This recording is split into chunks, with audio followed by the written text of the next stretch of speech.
I am Blessed Sogah, and this is the Pulse on the JoyNews channel. We're coming to you live from our studios here in Accra on your digital terrestrial TV because we're free to air. You can catch us on DSTV channel 421 and Gold TV channel 144. This is JoyNews, independent, fearless and credible journalism.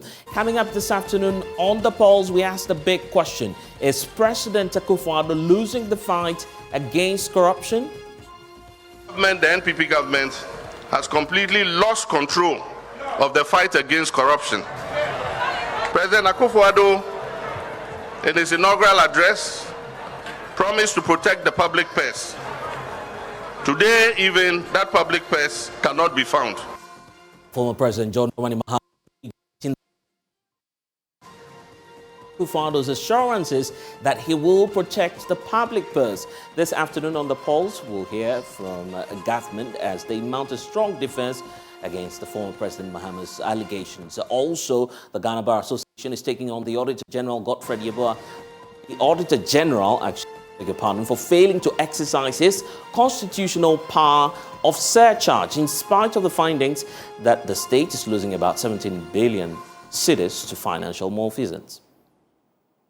Economically, the recent Auditor General's report and the revelations therein, although not new, is still a sad commentary on the state of corruption, plundering, embezzlement and mismanagement of the public purse in this country.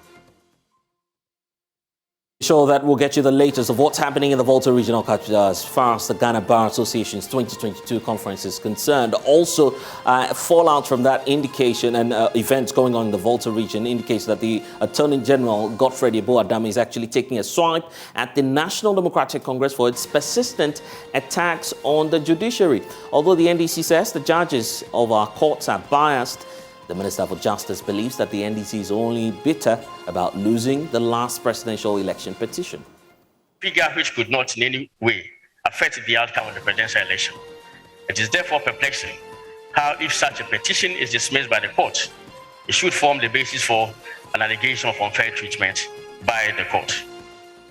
And there's more coming your way here on the Pulse. With me, Blessed Sogah. The Pulse, as always, is brought to you by Global Communities Dignilu, affordable, safe sanitation. Remember, this afternoon, we're also streaming live on YouTube, and all of our social media handles is at JoyNews on TV. It's my pleasure always to host you. Please stay with us.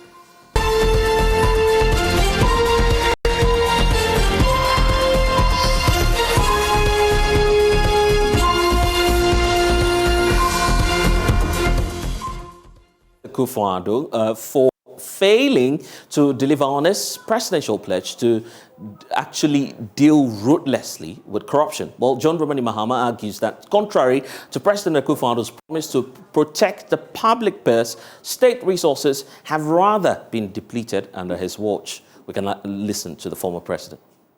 As people in authority and in leadership, we must not massage the truth, but we must be bold always and fearless in speaking the truth. And I must say, one traditional leader who has always spoken the truth, no matter who is hurt by the truth, is Sogah Afede the 14th.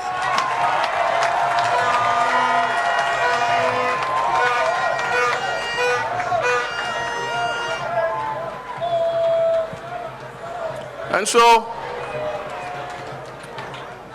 when a traditional ruler and a former member of the Council of State returns a gratuity that was paid to him because he thinks it was not necessary and he didn't deserve to have that money paid to him, he should receive acknowledgements and gratitude and not insults. Sogah, you're a man of principle, you're a man of conviction. And we all admire you for that. And so don't change, just continue being yourself.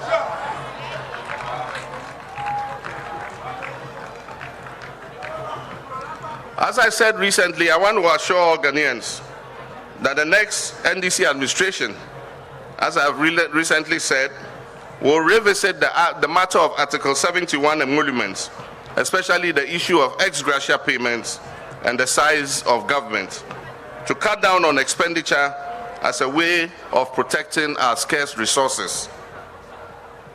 Togbi has been a powerful pillar in the development of our dear nation, and as a distinguished businessman and a respected traditional ruler who has served as president of the Volta Regional House of Chiefs and also the immediate past president of the National House of Chiefs. He's never shied away, as I said, from expressing his views on critical national issues. Ghana is the only country we have. We must therefore work hard and do all we can to protect it from abuse from whichever quarters that may come. Ladies and gentlemen, this government, the NPP government, has completely lost control of the fight against corruption. President Akufo-Addo, in his inaugural address, promised to protect the public purse. Today, even that public purse cannot be found. The revelations in the Auditor General's report for 2021 is simply a microcosm of the real extent of the seeming institutionalization of corruption under this administration. I'm glad that you're using this festival to draw attention to this important national issue that requires the support of all citizens to address. The economic hardship in Ghana today is unbearable. Cost of living has increased.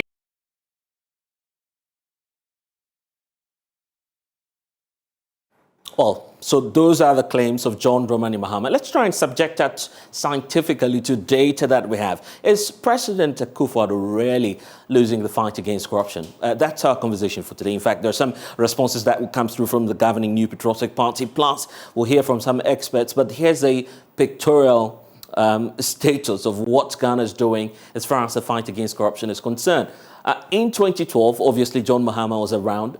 The Corruption Perception Index at the time released by Transparency International gave us that sense that we're dealing with our ratings around 45. He peaked around 48 in 2014, where, of course, he was still head of state. But at the time John Dramani Mahama was leaving office, we're ranging somewhere around 43, and that appears to be the lowest point of John Dramani Mahama. So arguably, we could say that he made it or took over at a time when, of course, we were ranging somewhere around 45 and has brought us all the way to 43 on the Corruption Perception Index. In 2017, when the Akufo-Addo government took over, 40 was where we were ranking, 3 steps below where it was that the John Dramani Mahama administration was leaving off.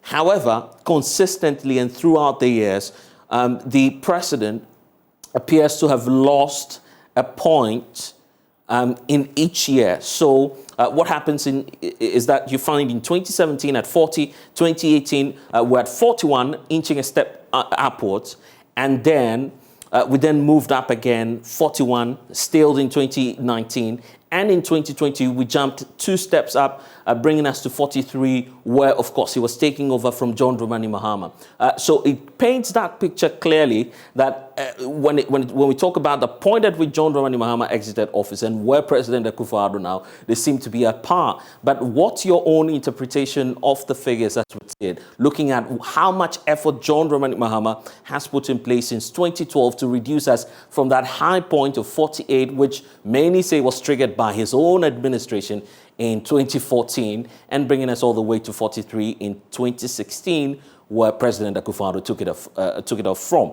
He's made some strides, 14 in 2017, but then we're shooting back to the same levels of where corruption was during the era of John Dramani Mahama. We're not saying necessarily that this is a matter of actual corruption, except that it's a matter of perception. So that's the trend in terms of what we're dealing with when it comes to corruption. So is it really the case that the president is losing the fight against corruption? Joining me now is Adam Sedano. He's actually co-chair of the Citizens Movement Against Corruption, joining us via the phone lines now. Thank you, Adam, for your time. First of all, what's your impression, really, of the strides that we're making so far? I don't think we're making any strides. I don't think we're making any serious strides against corruption at the moment.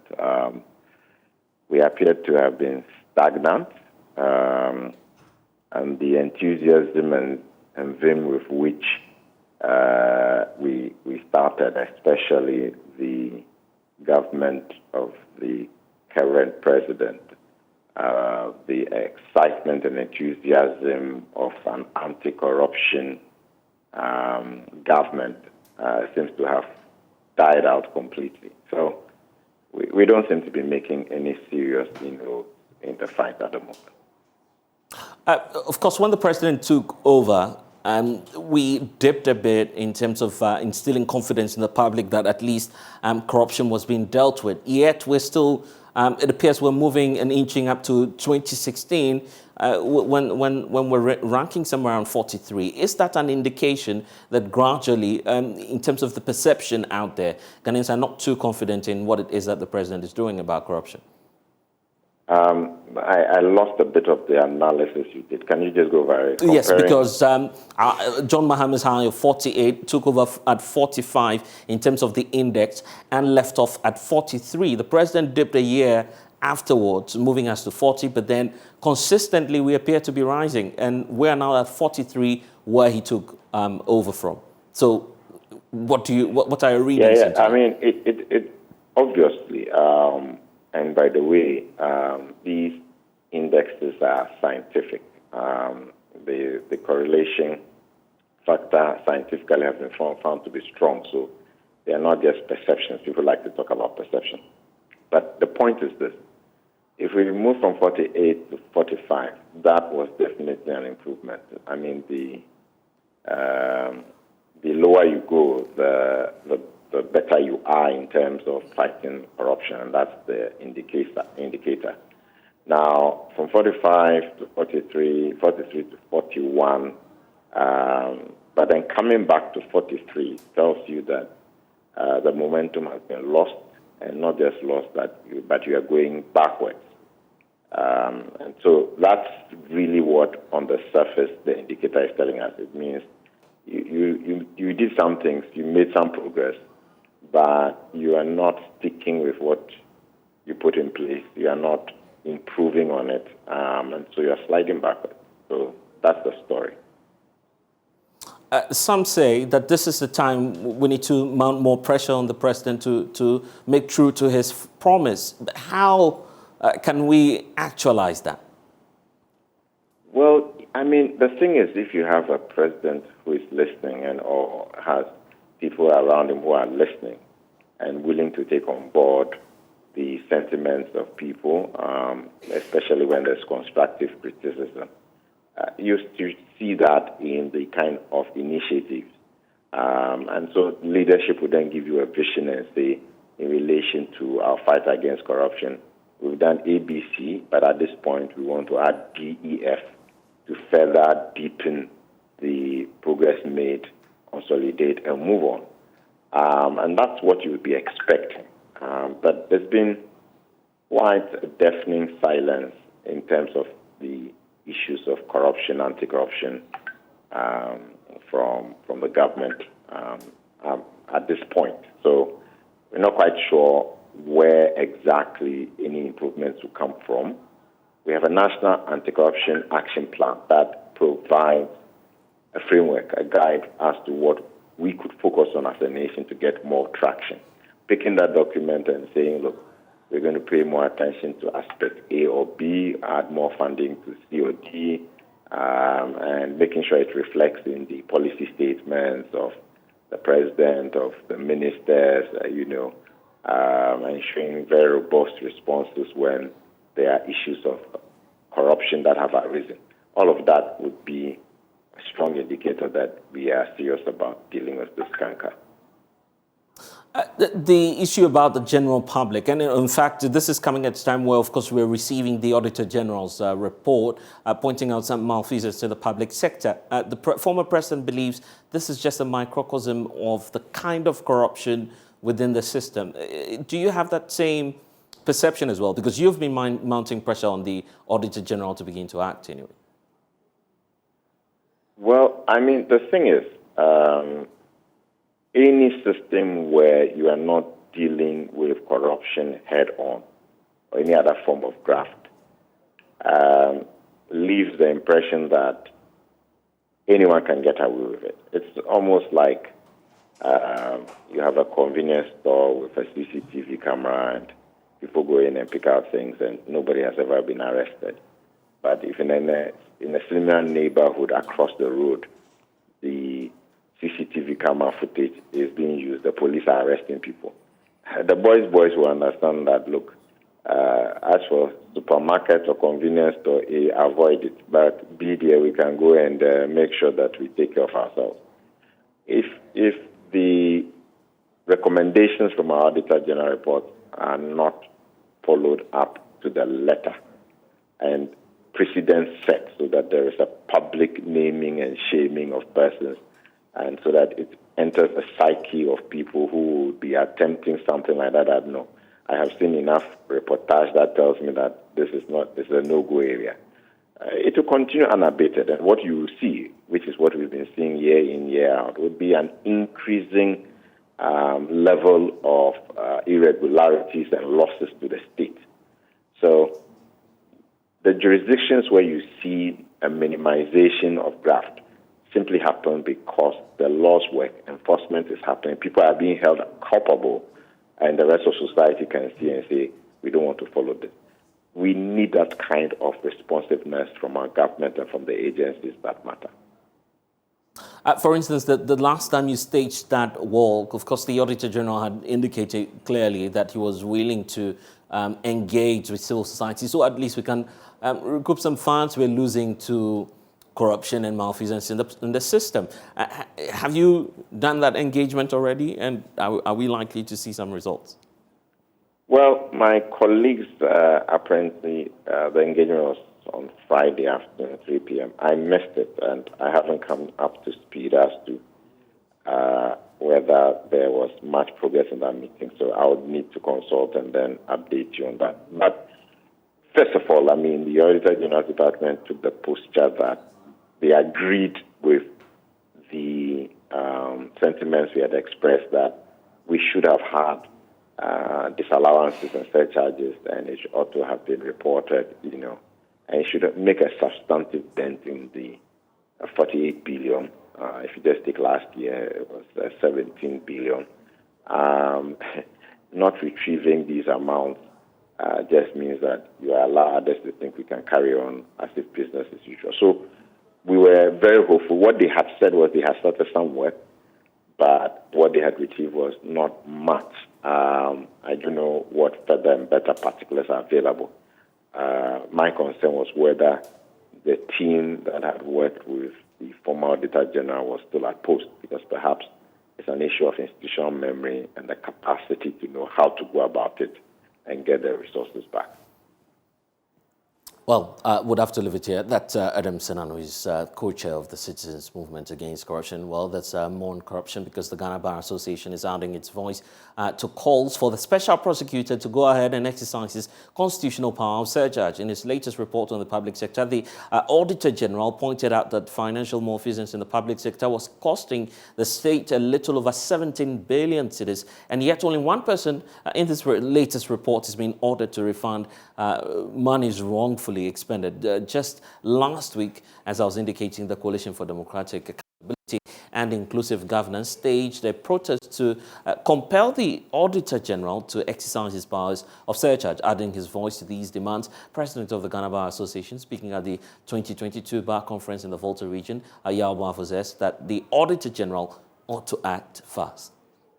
Recent survey reports by the Ghana Statistical Service, for example, show a significant number of Ghanaians are either extremely poor or poor, somewhat showing that decades of democratic rule and political stability have not reasonably translated into improving the quality of lives of the people as would have been expected or desired. Along with that is the perennial issue of corruption, by which scarce state resources are plundered and finds their way into private pockets to the detriment of the masses who have genuine expectations of an improvement in their living conditions, quality of lives, and capacity to succeed economically. The recent Auditor General's report and the revelations therein, although not new, is still a sad commentary on the state of corruption plundering, embezzlement, and mismanagement of the public purse in this country. While we call on government to continue to implement policies, including novel ones and best practices from around the globe to deal with and contain corruption, in the interim, the GBA joins in the call of some civil society organizations on the need for the Auditor General to unfailingly exercise his constitutional and statutory powers to issue surcharge and disallowances, powers that have received judicial blessing of the Supreme Court against persons and entities cited for stated financial irregularities as one key and effective tool to protect public funds. Meanwhile, there are other elephant in the room situations that are equally worrying and threaten the common weal, to wit, political violence, monetization of politics, deep-seated partisan polarization. These are some of the challenges that our democracy faces and stand in our way to achieving democratic consolidation as a key propeller for economic development and establishing what is truly a just, progressive, and fair society. Let's bring in Sylvia Kuja, who's also in the Volta region at the Bar Conference. A lot happening there. Sylvia, thank you so much for your time here on the poll. So exactly what's your expectation of the Auditor General, particularly as we know that at least one person has been asked to refund in this latest report. And it's not as though every single person is supposed to refund money or for the Auditor General to exercise that power of surcharge. So what's really your expectation? Kindly unmute for me, first of all, so I can hear the points you're making, Sylvia.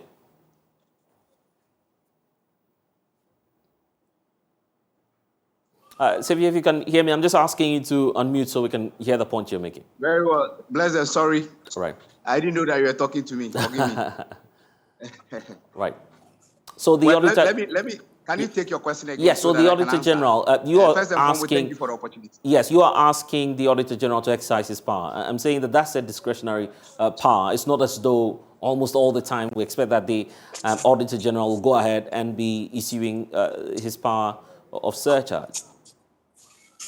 Blessed, thank you so much, and thank you for the opportunity, and good afternoon to your listeners and viewers. I don't think that it has to be the way you have put it, because his power is both statutory and constitutional.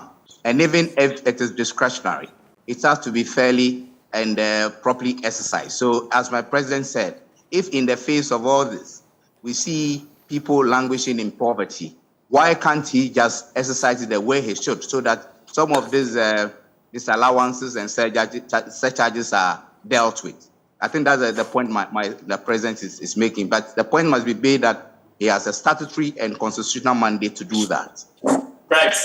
And to what end, really? And what will be the impact largely? Hello? Yes. So to what end? Because we do not know necessarily if it's going to hit your calls, but then what's the objective of the Ghana Bar for asking for this? Well, we asking this. If you listen to the full text of the president's speech, he is saying that a lot of corruption is going on, and it is because public funds are mismanaged and a lot is going into private pockets. So if the Auditor General's report has clearly come out with some of these wrongdoings as far as financial management and administration is concerned, that we are urging the Auditor General that some disallowances and surcharges in those cases must be done, especially so as the courts have in their wisdom given a blessing to his mandate under the law as far as those activities of his or functions of his are concerned. But then some have asked that we turn our attention to issues relating to, for instance, judgment debts. The belief is that that's perhaps one of the areas where we're losing so much funds. Why is the Ghana Bar Association not paying attention to that too? Well, I think you said it, or I think the Auditor General's report is not limited to specific areas of operation as far as financial administration and management are concerned. Is the totality of the use of funds, state funds in question. And when it comes to judgment debts, of course, not all of them are illegitimate, because once a court pronounces the state to be on the wrong side of the law as far as some contracts, for instance, are concerned. The state must do where to pay. In my view, and from experience, what I realize is that many of these judgment debts are not paid on time. So interest on the debts form a chunk of the total debt. Some of them to the extent that people have said about 90% of some of those debts are just interest components of the debt and not the principal. So what's the solution to this? Are you seeking or perhaps looking at a possible reforms to the kind of laws and statutes that govern the exercise of that power? I think that our laws are very good. We have too many good laws in this country, so to speak. It's about enforcement. It's just about enforcement. That is why my president was on point by saying that the Auditor General should exercise his statutory and constitutional function by issuing some disallowances and also surcharges, as the case may be. Because for the laws, we have them.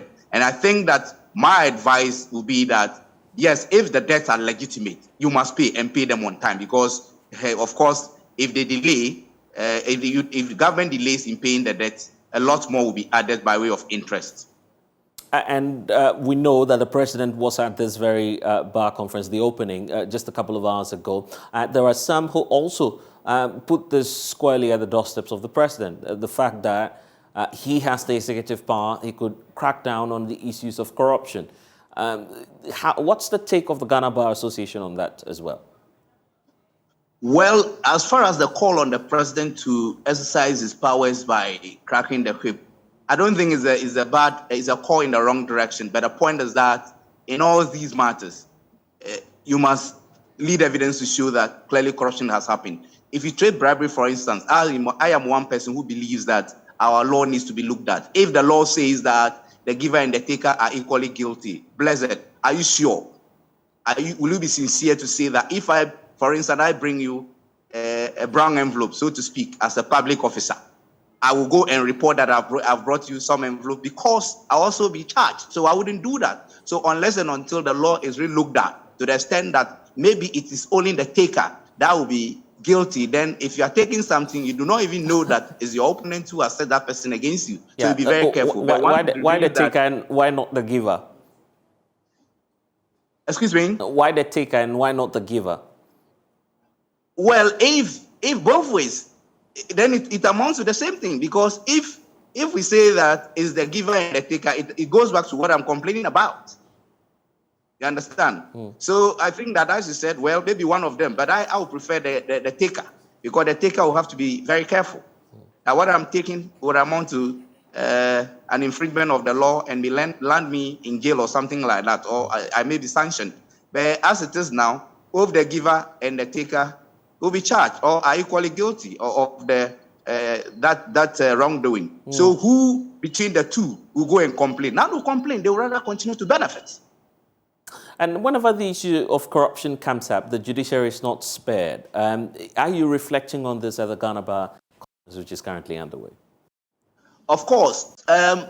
It's not good news to anybody, but as I said on one of your programs, I think PM Express with even some time ago, I made a point that, look, when it comes to corruption in the judiciary, I am not surprised when I'm just disappointed. I am not surprised because it's a human institution, but I'm disappointed because on the heels of an act just happening a couple of years back, I do not really sincerely expect to be hearing some of these things again. But the point is this, that judges must know that they are more or less representing God on earth by passing judgment. So for them, it is one thing and only one thing that is expected of them. First and foremost, integrity. Then, of course, if they are intelligent and energetic, it's fine. But if you are a judge who knows your law and yet your law and you know what to do, and yet you are corrupt, for me, you have no business being there. Because as a judge, once your contract is signed with you to mount the bench to do your work, your only expectation should be improvement in your conditions of service. Because don't forget, you elected to become a judge. Nobody compelled you. If you wanted to cut corners, it should have been somewhere else and not the judiciary. So the point must be made that what we expect of our judges is integrity. But the point must also be made that let us not blame them alone. There are other actors. People influence them. But if you're a man of integrity, I believe you should be able to turn away anybody or cause at least the arrest of anybody who attempts to influence you as a judge. And what's going to be the fallout from this bar conference? Excuse me? What's going to be the end game for this bar conference, and what are we likely to see? As far as the conference I didn't get your question. Yes, the conference is concerned. What about the conference? Yes, I'm just asking about, so after this, after the conference, what are we expecting from the Ghana Bar Association? Well, after the conference, of course, we continue to do our work as lawyers. You know, when matters of national interest come up, we'll issue statements, deal with them as it is. And sometimes, if need be, we contribute to making of certain laws and what have you once they come to attention. Lately, we realized bills are passed in Parliament without our involvement. So we liaise with Parliament to actually have some kind of collaboration, effective one, of course. We'll have a standing committee that will always look at the bills, or sometimes they can be ad hoc, depending on the subject matter, because we have lawyers with various backgrounds apart from the law.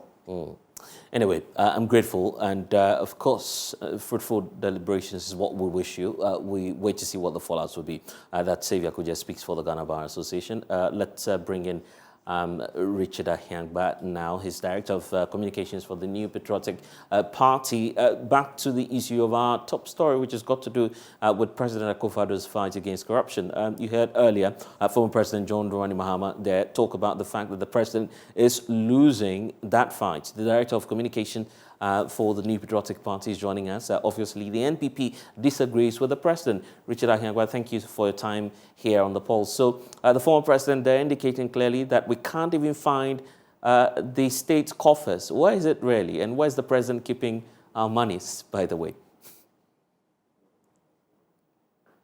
And kindly unmute for me so I can hear your points. Can you hear me now? Yeah, loud and clear. Well, thank you for the chance to join you here on the program. I was listening quite closely to my brother. I didn't catch his name from the back. Yes. I think he's made some very salient points that I think we ought to echo. But your question specifically dealing with former president, I'm not sure what the president is talking about, the former president talking about in relation to not seeing the press, unless he's just engaged in politics. But I have not come to appreciate what he means. He believes that gradually the promise that the president made that he will protect the public purse, he's reneging on that promise. I mean, he isn't giving us any evidence of the president not doing that. He's only just taking political shots. And then to respond to what politics is doing will be engaging in a futile argument or debate. I don't think that the former president, who has had the benefit of governing this country, should engage in such cheap shots, because really it's a serious matter when we're talking about corruption, because it's one thing that we must all fight and do so vigorously. So if he has any evidence of corruption, then he should lead us to see where that is coming from and make concrete, claims of such evidence existing. But to just say that we can't find the purse, I think it sounds for me a bit of a lighter debate, or more or less. I don't know. I don't want to describe it. What do you say to people who argue that the president probably was just reflecting some of the concerns by Ghanaians? You take a look at the Afrobarometer latest indication, points out that some state agencies are engulfed in issues of corruption. They even go ahead to talk about how the political class, talk about the latest report from the UN Office on Drugs and Crime, the judiciary, the executive arm, all in the top 5 at least in terms of the rankings when it comes to the highest and most perceived to be corrupt institutions. So it's not as though John Dramani Mahama is speaking in a vacuum, is he? No. So now this is the conversation I want us to have. You are referring to the judiciary. The corruption or the seeming corruption or the perception of corruption in the judiciary, is that to be laid at the doorstep of No, the no, president? I'm talking about the fact that when you take all of these rankings, the latest Well, ones, I'm just saying the that. presidency is not spared in that. And that's why I'm referring you to, for instance, the one from the UN Office on Drugs and Crime. You take a look at the Afrobarometer, perception of corruption. The Jubilee House is not spared in all of these reports. At least some percentage of the public believe that something is not going right when it comes to our executive. Yeah, so certainly we can have the conversation, but I see when the appearance of lumping all of these things together to say that you can't find the purse. So what I was trying to get us to think about is that if we can't find the purse, and what we're talking about is a corruption in the judiciary, some related institutional corruption, they mentioned the police and the rest of those, then you say you can't find the purse. I don't get it. So when you text the conversation like this, you create a different perception of corruption attributable to the president or to the presidency to suggest that. I guess the vow was, Richard, Richard, I guess the vow was, I will protect the public purse. That's what the, yes. That's what the president said. No, I agree with you. I'm not disputing that. Yeah, so he's brought it on himself. He says he will protect the purse. That's what he says. Yeah, I agree. I'm actually just trying to hold you to account, not to fall victim to the politics of the politicians, to just say in broad strokes that we can't find the purse, as though that somehow the resources of the country has been vanquished in a corrupt exercise and he can find it. That's the perception he creates by saying that. So between you and I, if we're going to have a conversation to educate the public, that we must text the conversation or the question appropriately, not cede to his politics. So practically speaking, what is it that the president has done? Generally, there is corruption, perception of corruption amongst people or members of the judiciary. That is a separate issue. Let's talk about it. There is appearance of corruption, institutional corruption manifest in the Auditor General's report. That is element of corruption. Let's talk about it. And then we can approach that and say, what can we do with that element of corruption or that aspect of corruption in our institutions and deal with it? But if we just ignore all of that and at a macro level, appearing to suggest that there's an instance of corruption that is attributable to the president because he said he was going to protect the public purse and the judiciary is perceived to be corrupt, then that must be that we can't find the purse. Yeah, but Richard, of course the president says that. He uses the word protect. I shall protect the public purse. Protect is what the president uses. So if that's the word, I'm not so if that's that. the word, and the Auditor General is reporting that we're losing over 17 billion in terms of financial malfeasance in the public sector, of which the president superintends, then of course, I guess it would be fair to say he's not delivering on that promise, correct? Well, because he uses the word protect. Yeah. So I agree with you. We must fight corruption by every means, okay? So now you've come to the question. We must fight corruption and ensure that people who are found to be corrupt are dealt with expressly, right? But then also that is a process of law. And so the Auditor General report is not conclusive in of itself, right? It has to go through a process. It has to go through Parliament. People who've been cited have the right to petition that or to go to court and do all manner of things to correct the report or to provide sufficient documents to remedy what malfeasance have been found against them. So it's a process. But what you and I want to see or must insist on seeing is that, are we engaging in a conversation that leads us to dealing with the individuals who've been cited? That cannot be the purview of the president exclusively to say that, oh, you have been cited in a report, so therefore I'm going to take you to court or you ought to be hanged. The individuals have a responsibility. Parliament has a responsibility, and all these layers of structure must be allowed to have their parts of the bargain addressed. And that, for me, is a conversation that we should have. But it is not equal to the assumption that the former president is making, that because the Auditor General's report has cited people having been, have been cited for some malpractices in the administration of public funds doesn't equal that the president has superintended or is enabling people to be corrupt under his watch.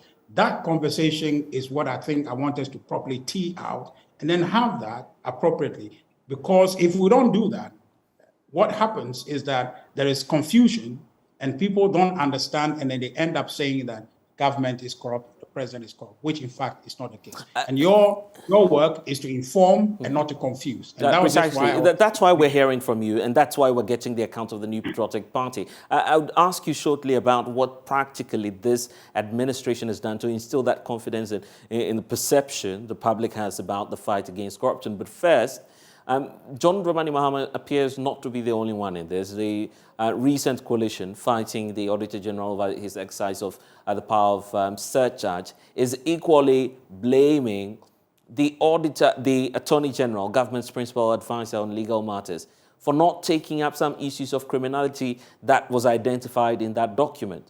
So it goes without saying that the president appears not to be concerned about some of the alarming findings within this very document.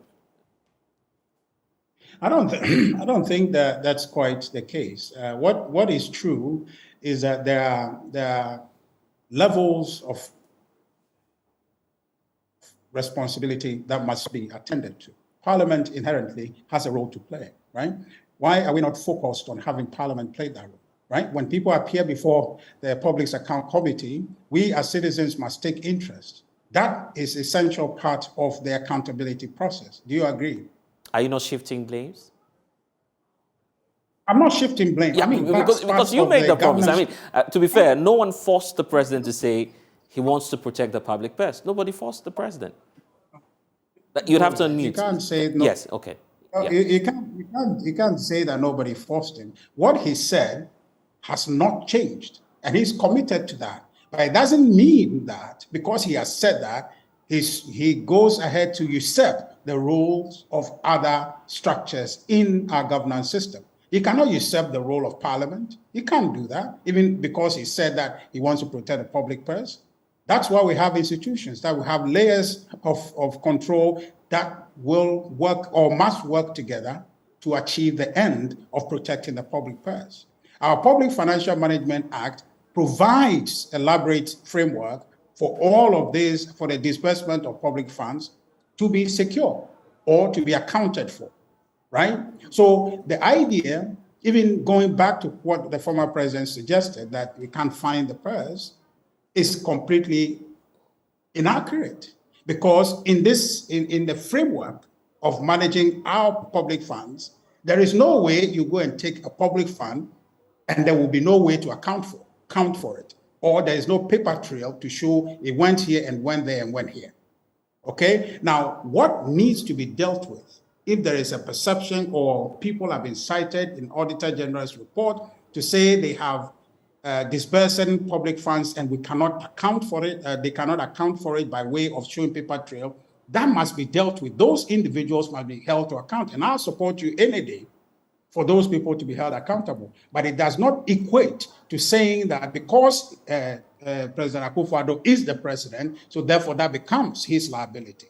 That is the easiest way to exonerate people or to shift blame from the people who are actually causing the problem and blame somebody else. And in effect, the problem remains. Because if you look at our history, this Auditor General report keeps coming every year. And if you go way back, you can see that every year it comes, there is talk about it and nothing is done. I believe in a commitment to say that let's all engage the process to hold these individuals accountable. If we follow that path, we'll then end up seeing who is culpable, and in seeking to find out who is culpable, then we'll be able to then resolve the issue. But the political nature of the question and the environment in which we have that conversation, that it does not respect the element of information and accountability pursuit, makes it difficult. And therefore, at the end of the day, we don't end up getting the outcome that we're seeking.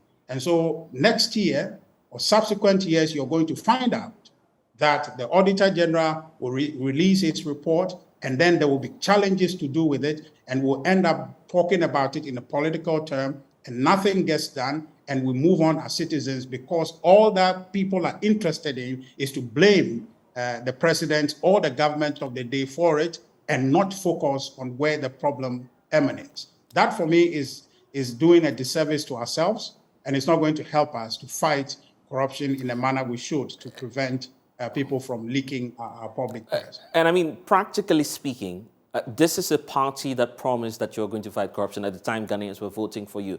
What key measure can we refer to as that point at which every Ghanaian will remember the president for staying true to that promise of fighting corruption? Because almost all of the figures that I was pointing to and looking at what it is that the Transparency International has put out there, the trend appears to be that we've gone back to where we took off from. 43 on the ranking in 2016 at the time you were taking off, and the president is stagnating at that same level. Well, listen, I think that it's a very important conversation to have. And essentially, looking at Transparency International, in spite of the fact that it's time-tested, it's been around for many, many years now, one thing we must know in dealing with its report is that it is perceptual, right? It drives on perception. And so anytime we're having conversations like this, conversations energized by politics to say that, yes, we can't see the public press, you give impetus to that perception. So maybe I can tell you that next year's ranking, we're probably going to do even worse because we have a political climate that is weaponizing the appearance of corruption because it serves somebody's politics to do that, right? It is not in real term practical corruption in the sense of the word that is driving those perception ranking, but it's actually the political conversation that feeds into that, and that is problematic. But the thing you can suggest, and I think that your question suggests that to me, is what practically have we done to address corruption? One, you've seen that on the back of the president's promise that when it comes to office, you'll protect the public purse. You have seen that we have, yes, today a functioning special prosecutor's office that is up and doing and trying to leverage that office to fight corruption. I think we all need to support the special prosecutor to cause that office to be part of the solution and not the problem. You saw also, I think, since before COVID, there were the allocations to the accountability institutions working to stall corruption have been given increased allocation to be able to fight corruption. Those are the tools you can give to be able to fight and contain the fight against corruption. But truly, what I think is the problem is twofold. One, the extreme politicization of corruption. Not that it is local to the NDC, something that political parties have used. But the point is that between you and I, who are having conversation focused on trying to find solution, we must move away from the politics and focus on the substance. We have not been focusing on the substance of the matter, because if we are, right now, we'll all be up in arms and saying that Parliament must do its job of holding these people accountable and not give them a pass by just giving us a public display of questioning, and then the end of it comes after the cameras go away. We must hold them accountable to make sure that these people are prosecuted as identified if they don't have any evidence to remedy the reporting of the Auditor General, so that we can move the process forward. I tell you, no lie, my brother, that in spite of what the president has said, to protect the public purse, it's never going to be by him saying it alone. It's going to have to require all of us, our collective vigilance, to ensure that we are fighting this head on. Corruption is not a public act, it's a private act. That's why one person can't fight it. The president has set, in actual fact, has cast the vision for us that his determination is to go all the way to fight this canker. We as a people must come to the table showing that we are interested and we are committed as citizens to do our part to report corruption, to oppose corruption, and to defend institutions who are fighting corruption, having been so resourced to do it.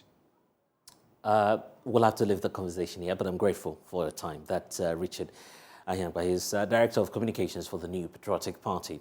Still on issues of corruption, the Attorney General, Godfred Ibuadami, is also calling on the legal fraternity to disregard what he describes as attempts by some characters to discredit the performance of the Electoral Commission in the last general elections. Now, according to him, the outcome of the last election actually demonstrates a sound knowledge of the electoral processes of the EC. He was addressing the ongoing Bar Association annual conference happening in the Volta regional capital.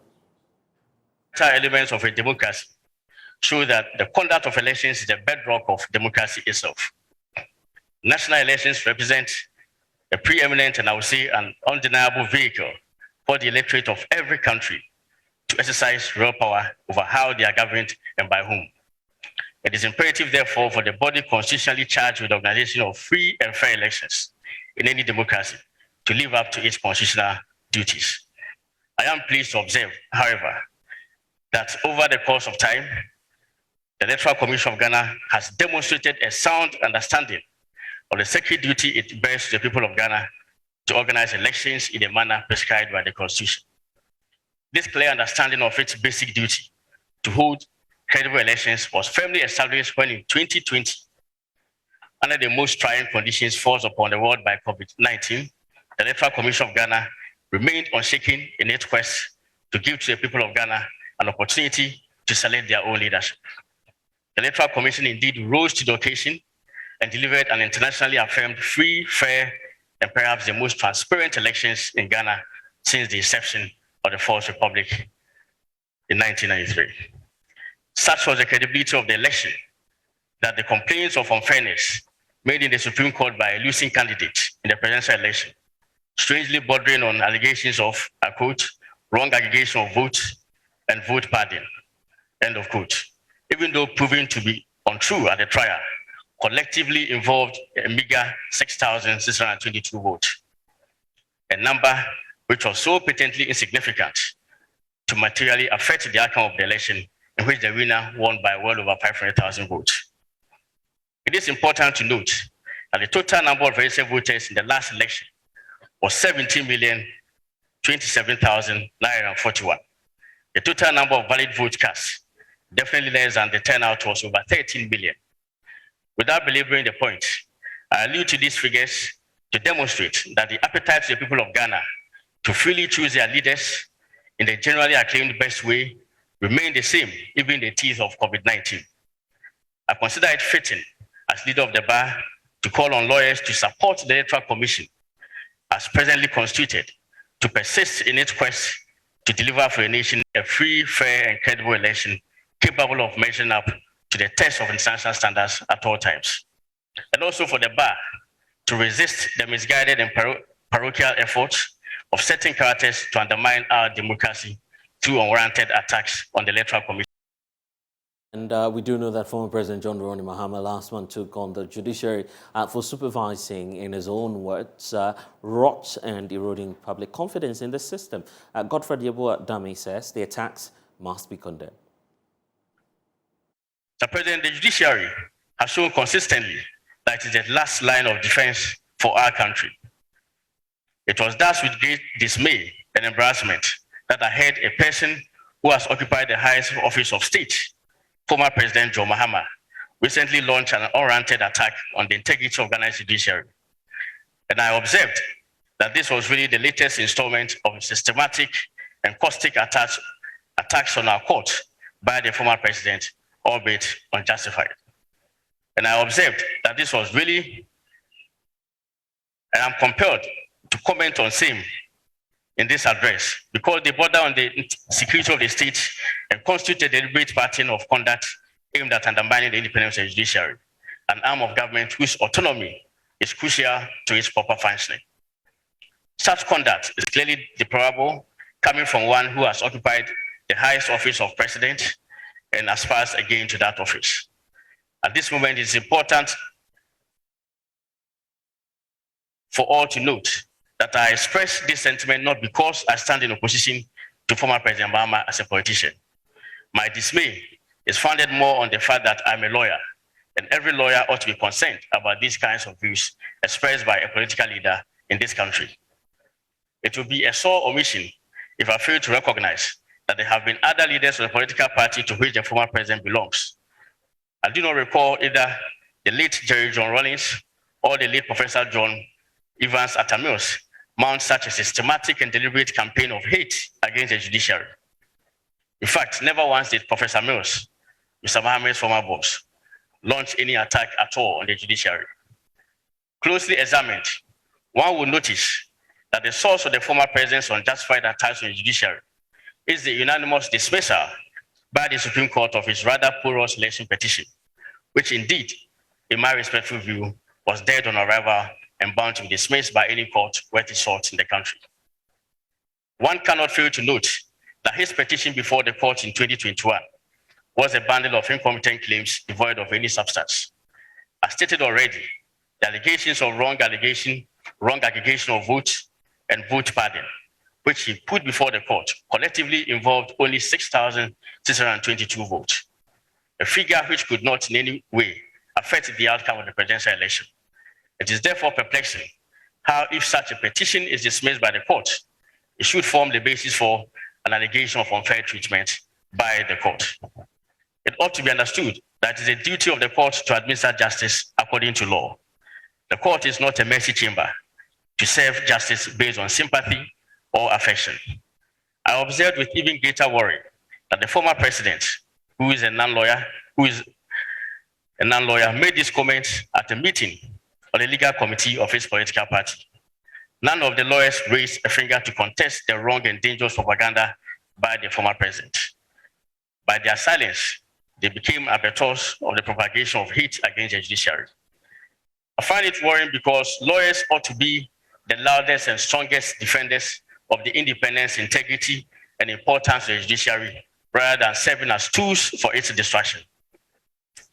I must, however, commend the former president for one thing: his contribution to a debate on the need for constitutional reform. His views on the need to amend Article 71 on the payment of emoluments to certain office holders are of interest to me. Never mind the fact that he has been enjoying those same facilities and privileges for over 20 years and continues to enjoy them. Mr. President, it has taken decades, arguably over a century, to build the integrity of Ghana's judiciary. Let us not condone the imprudent actions of citizens to destroy it through baseless attacks. And thanks for staying with us here on The Pulse. When we return, we'll talk about some happenings across the colleges of education in this country. Please stay.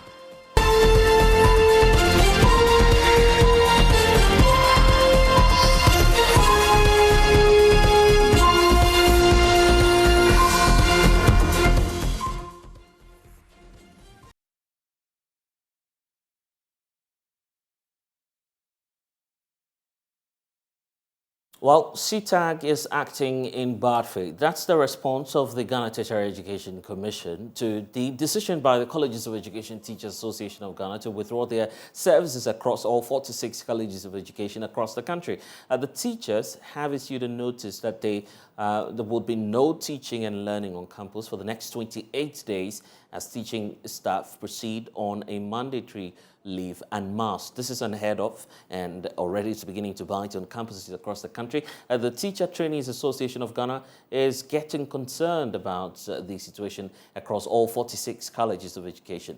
Joining me now is Jonathan Junu, president of the group, joins us via Zoom. And Jonathan, we're getting indications that at least one or two colleges of education are doing some sort of teaching and learning. However, the majority, the vast majority, appear not to have any access to teaching and learning. And this is happening at a time when, of course, final year students may be taking their final exam. So how much of a worry is it to you as a group?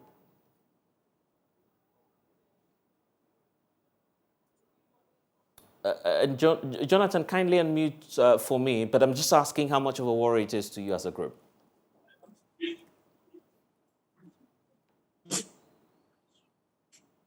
Hello, Jonathan.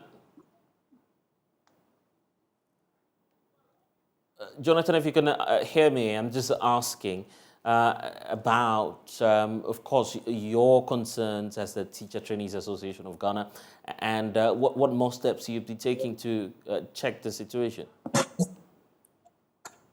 Hello? Yes, Jonathan, you're with us. Yeah, Blessing.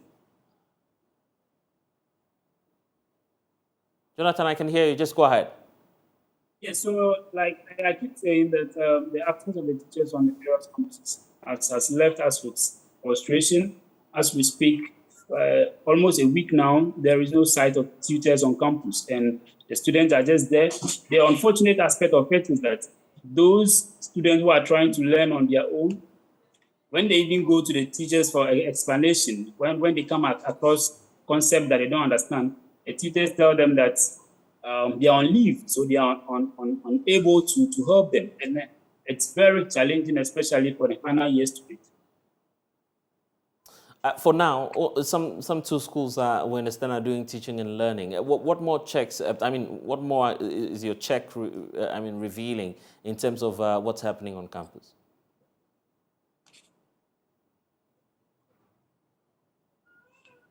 Jonathan, can you hear me?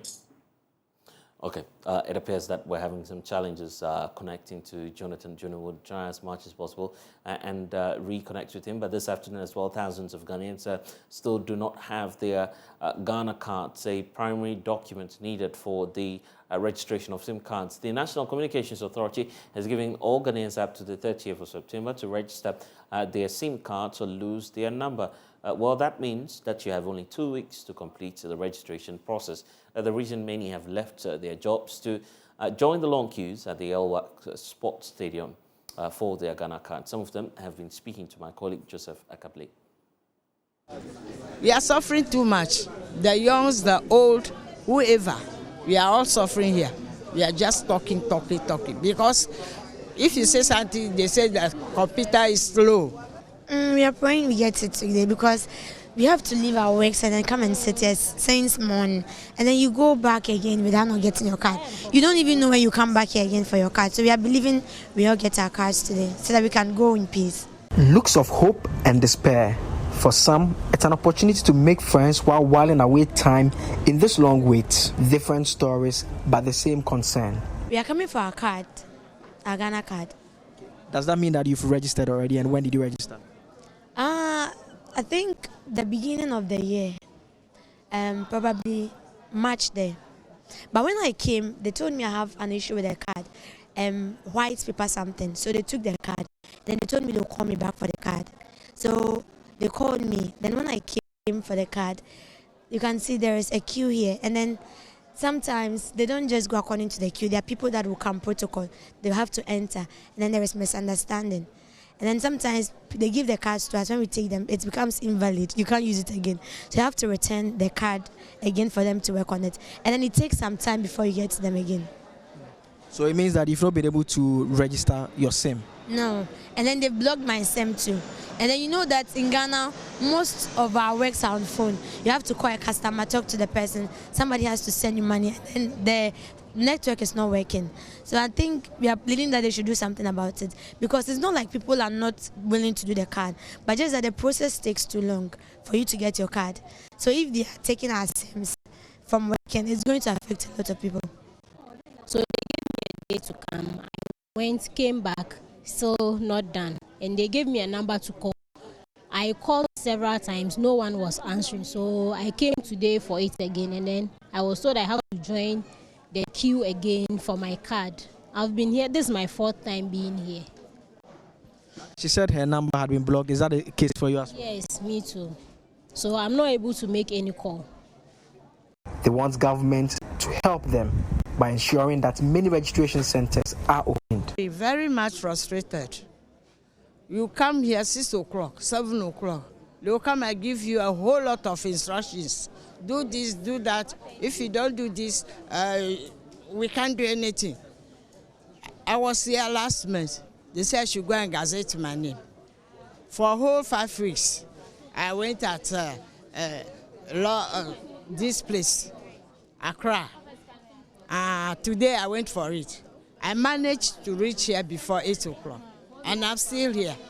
They said they are coming to take the elderly people to go and do it for them. Still, up till now, we are here. Oh, gigantic problem.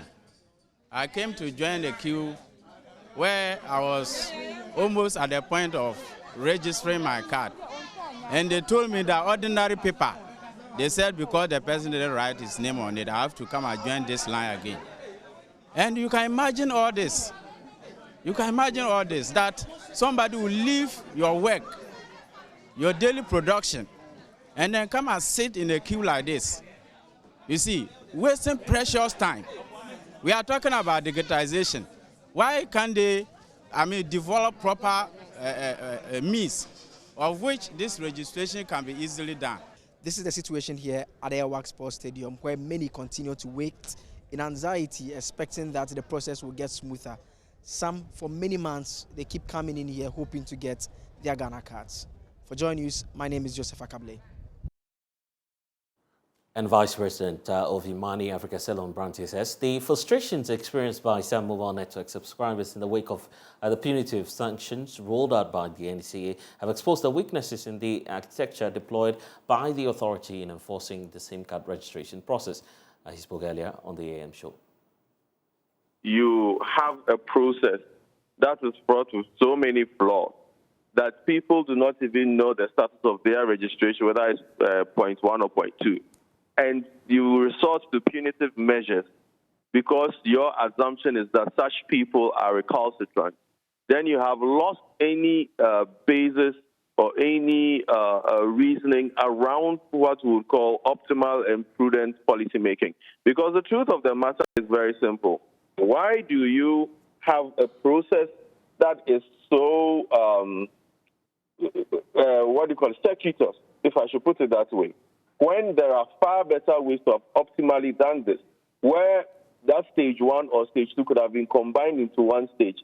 The process was not properly analyzed, was not properly thought through, was not properly implemented.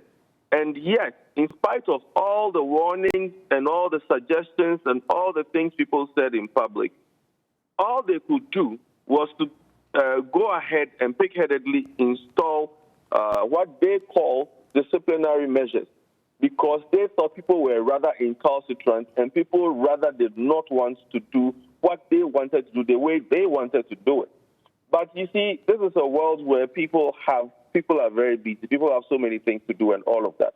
To the extent that the system itself was not built intelligently enough to be able to help people determine what status of registration there was, to the extent that there was no education or very little education to let people understand which level of the registration there was, to the extent that they are relying on one sole criterion for being eligible to do this, shows that this whole policy was one of exclusiveness and not inclusiveness. This whole policy was one where it sought not to include people into the digital world, which is a very fast-growing world and contributing over 60% of our GDP today, but rather trying to create a digital apartheid, destroy all the gains that have been made from digitalization, including the government's own initiatives and the ability of our citizens to access those same initiatives. So it is almost basically like we are rolling back time and undoing all the progress that we have consensuously built up. The head of public affairs at the National Identification Authority, Dr. Abdul Ganyu, has been giving updates on the Ghana card registration process. He says over 17 million Ghanaians have been registered. For people who have registered so far, right from the start, what we call pilot registration up to this point, we have registered 17,151,488 Ghanaians, 17,151,488. We have printed 16,623,000. Okay, so printed 16 million. 623,000. 623,000.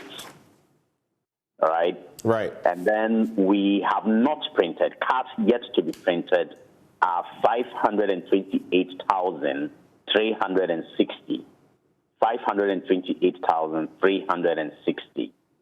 and cards that have been issued, out of the printed cards we have currently put in the hands of Ghanaians, 15,859,251. 15,851,251. Cards that are yet to be issued, meaning these cards have been printed but not issued. The individuals have not gone for those cards. We have 763,877. 763,877. And this is as at the 9th of September 2022. That's last week, Friday. These statistics keep changing, and we update that on the website every week, the week ending Friday. Right. So these are the statistics we have. And, well, customers of defunct Menzgold Company Limited have poured onto the streets in their dozens, like they have been doing in the last 4 years when the company collapsed. They have had no real results. This latest action is to demand that President Akufo-Addo intervenes personally to retrieve their locked-up investments, which they say run into millions of cedis. The group marched from the customs traffic light in Accra to the Black Start Square, and where they, of course, close to 200 of the 200 people amongst their group, as they claim, have died and want immediate action to get their money.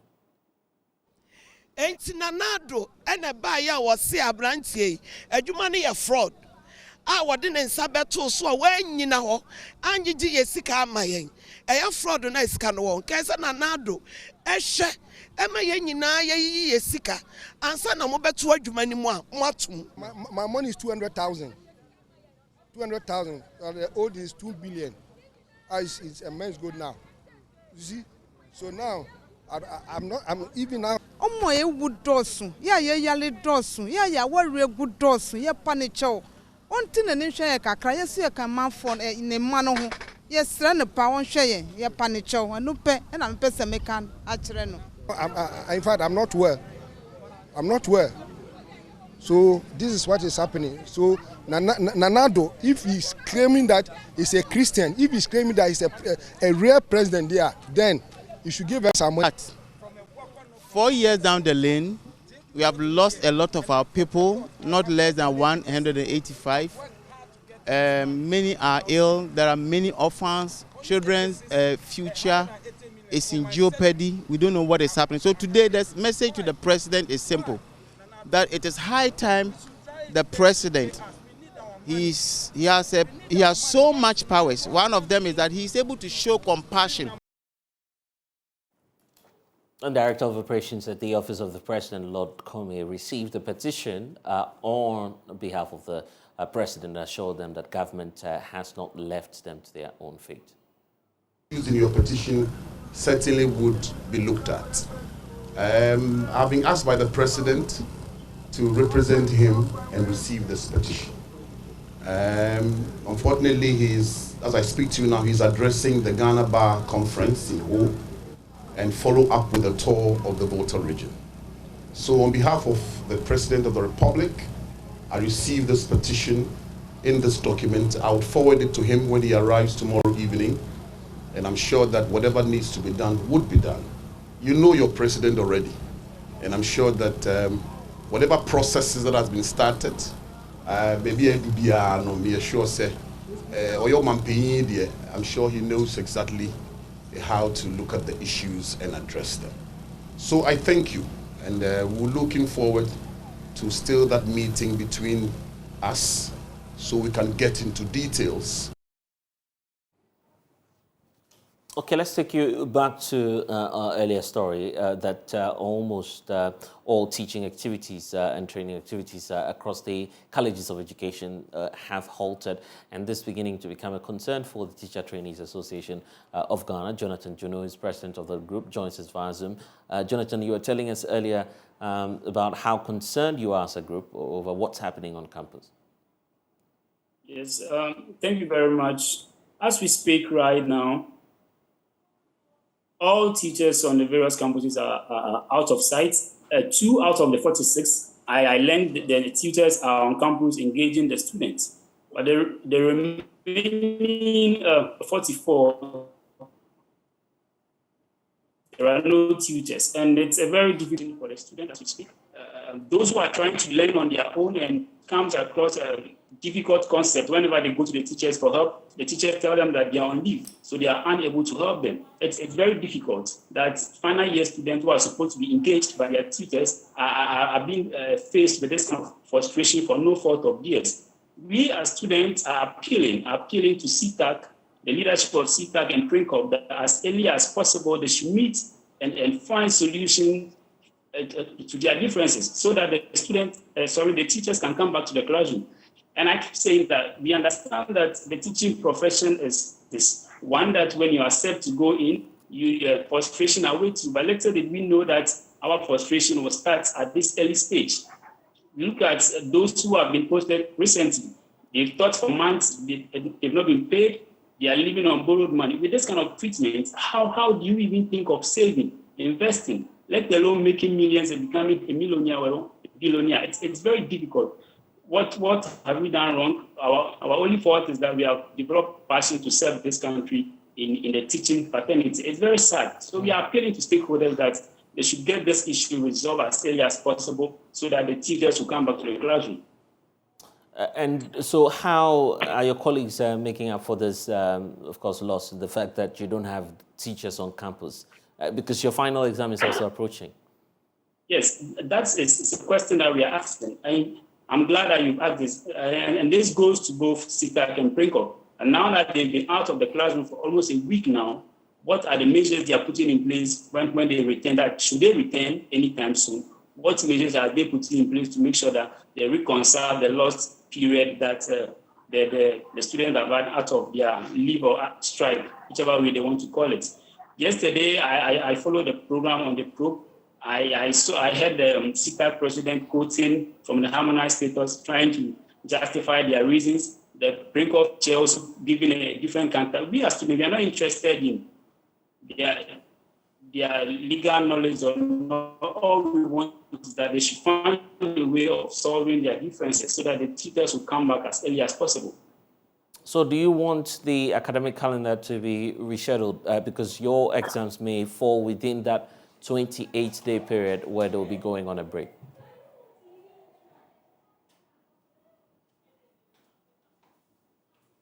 We've lost Jonathan again.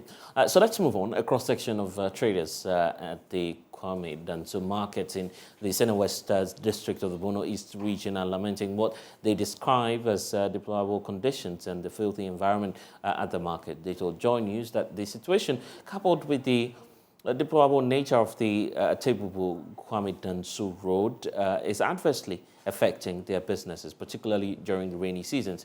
They are appealing to authorities to take drastic measures to redress the situation, and our Sabbath has more.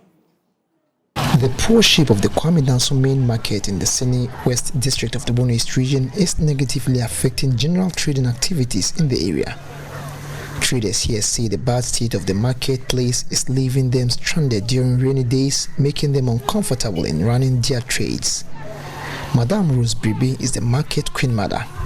She says the situation is adversely affecting trading activities here. The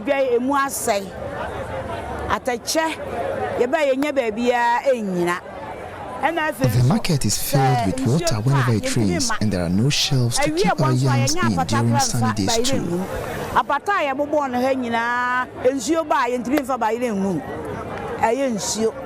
Another worrying thing is the bad state of our feeder roads. The cultivated yams do not get here on time due to its bad nature.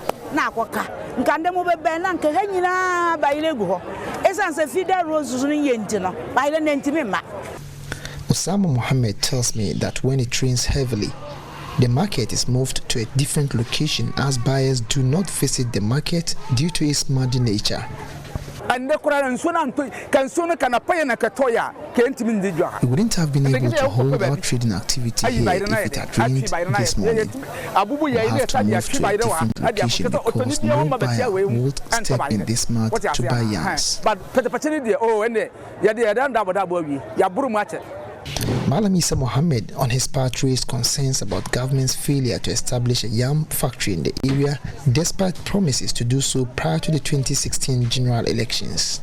Abano no ye na dwen say ebra wo bebo opro no o kan say nyame adom no say ye timini senasa obeye factory bi ama akuafo no ha no ne enema ha wo mo. The government promised to establish a factory to solve the problems of the farmers here as well as support us with buyers. We are doing our bit as farmers, but the suppliers are not coming. The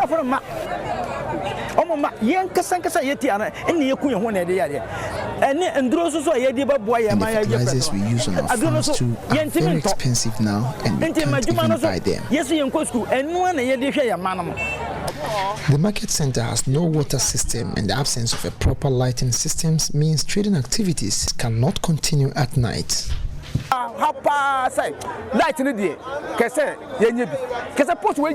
absence of lights here is worrying, and when it's getting darker, we can't continue with our trading activities. Usually between 4:30 and 5, we'll have to start leaving for fear of being robbed before we get home. The terrible nature of the road networks linking the market center to nearby farming communities is also affecting trading activities here, as armed robbers take advantage of the situation to rob traders en route to the market. Our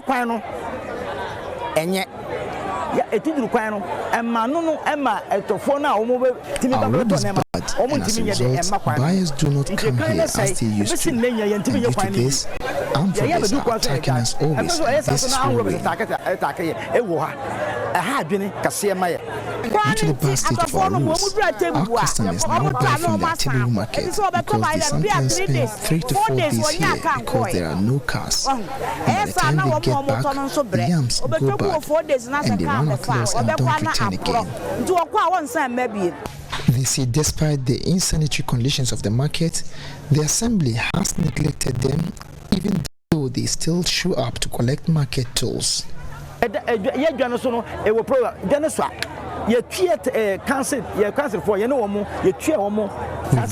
all the market tolls to the assembly, but as you can see, there's no single development here in this market. They are therefore appealing to district authorities to come to their aid by helping improve the structures at the market to help end their long sufferings.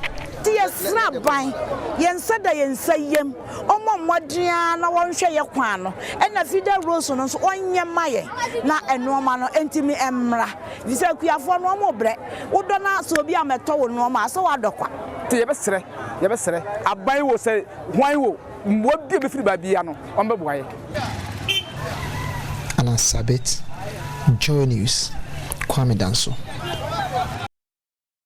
Calling itself the Concerned Citizens of Democracy in the Nkranza North District of the Bono East region has given government a 14-day ultimatum to commence work on the deplorable state of the Democracy Road or risk a series of demonstrations. The angry residents who now have the backing of the chief of the area say they've been neglected by successive governments and are ready to chase out revenue collectors if their demands are actually not met. And Asabit has been to the area and comes through with this report. On the 25th August 2021, the Concerned Citizens of Dromankasi presented a petition on the poor nature of Busia Dromankasi Road to the Bono East Regional Minister and copied the District Chief Executive of Nkranza North District and the Chief of Dromankasi. These are the concerned citizens of Dromankasi in the Nkranza North District of the Bono East region, led by its spokesperson, Johnson Jan.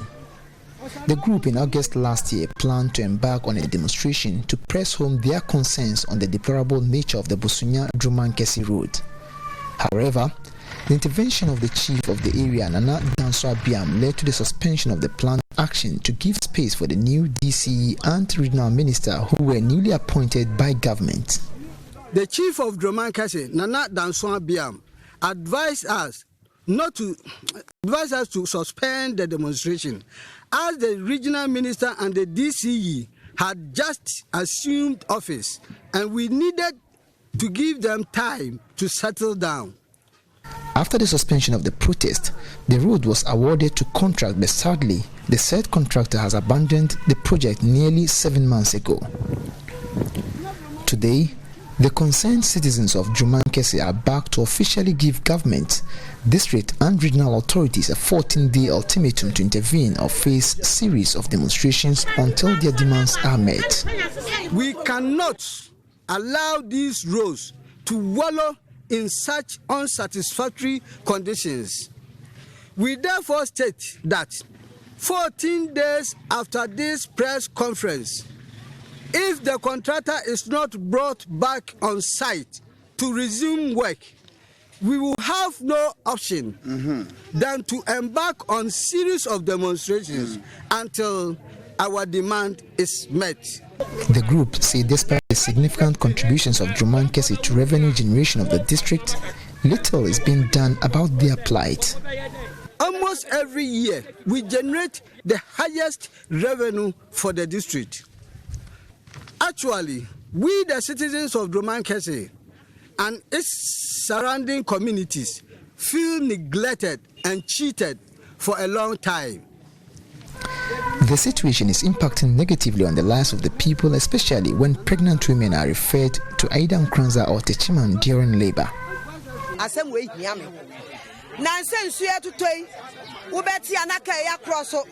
The road has been terrible this rainy season.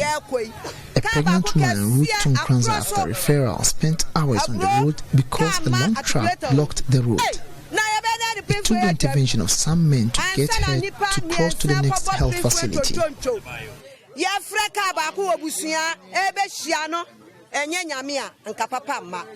Drivers plying this route are equally unhappy about the current state of the road. They say they end up spending a lot on maintenance due to the terrible nature of the road. It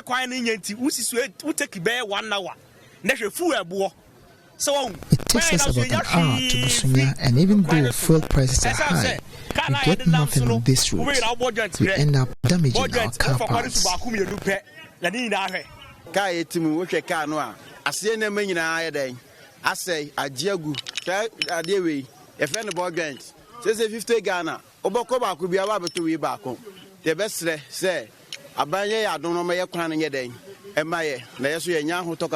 Chief of the area, Nana Danso Abiam, whose intervention averted a planned demonstration last year, expressed worry at the level of neglect by successive governments and noted that he is currently in support of the steps taken by the youth, and this includes a possible move to stop revenue collection by district financial officers.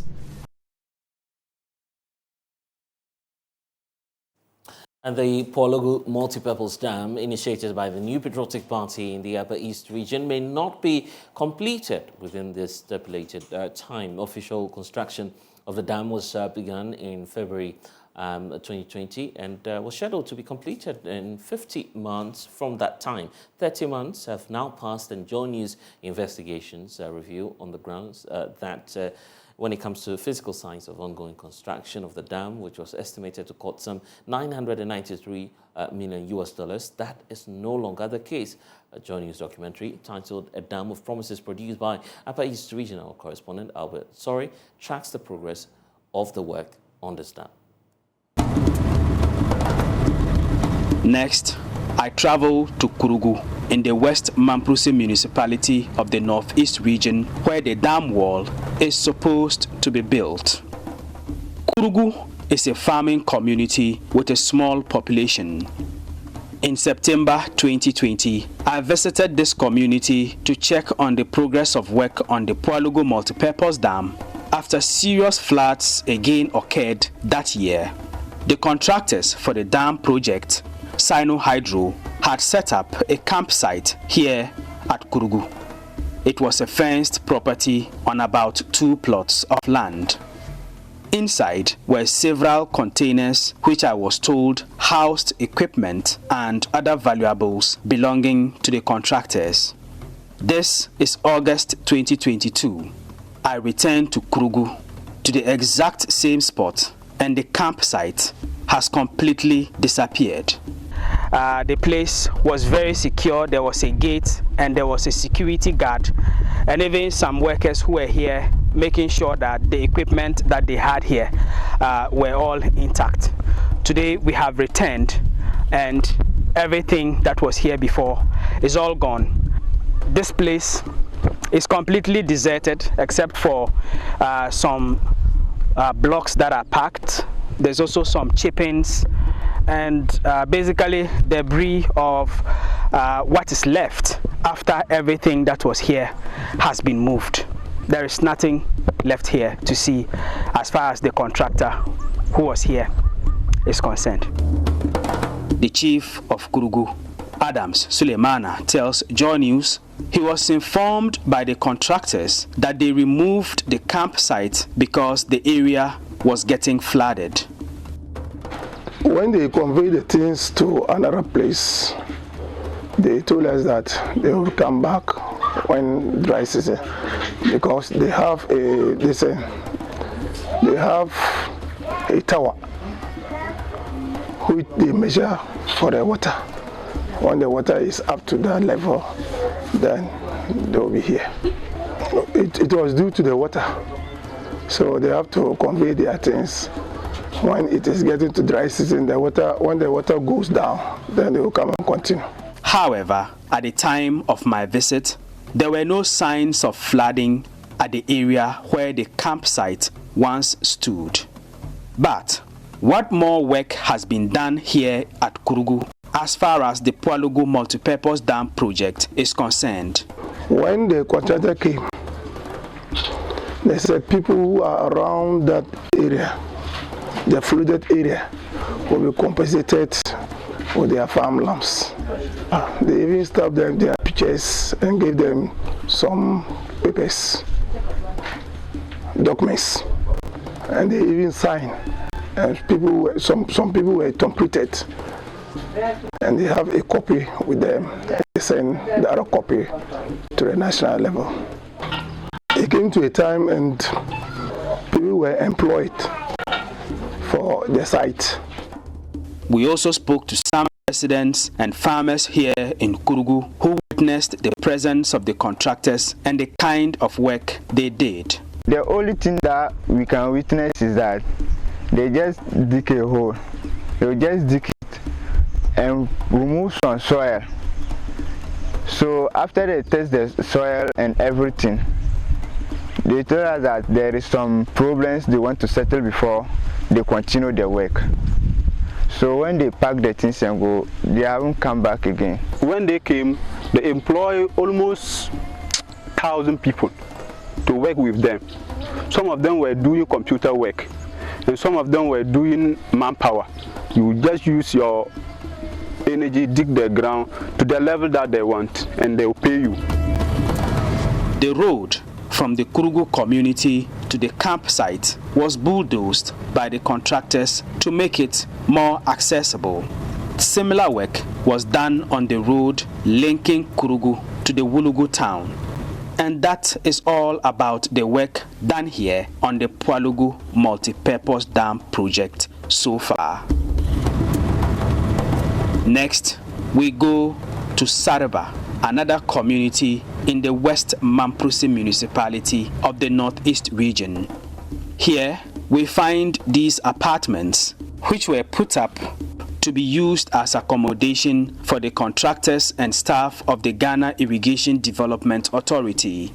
Our checks revealed that all this was being done in preparation to kick off the irrigation component of the Pualugu multipurpose dam project. However, 3 months into this project, funding from the government stopped coming. Therefore, the contractor moved his equipment to go work on another project in Kumasi. It is unclear at the moment when he will return to site. And obviously that full documentary airs today, September 12, 2022 at 8:30 p.m. You want to make time here on the JoyNews channel, but that's where we draw the curtains on the polls or here on JoyNews. I am blessed that you can log on to myjoyonline.com. We have updates on that site for you.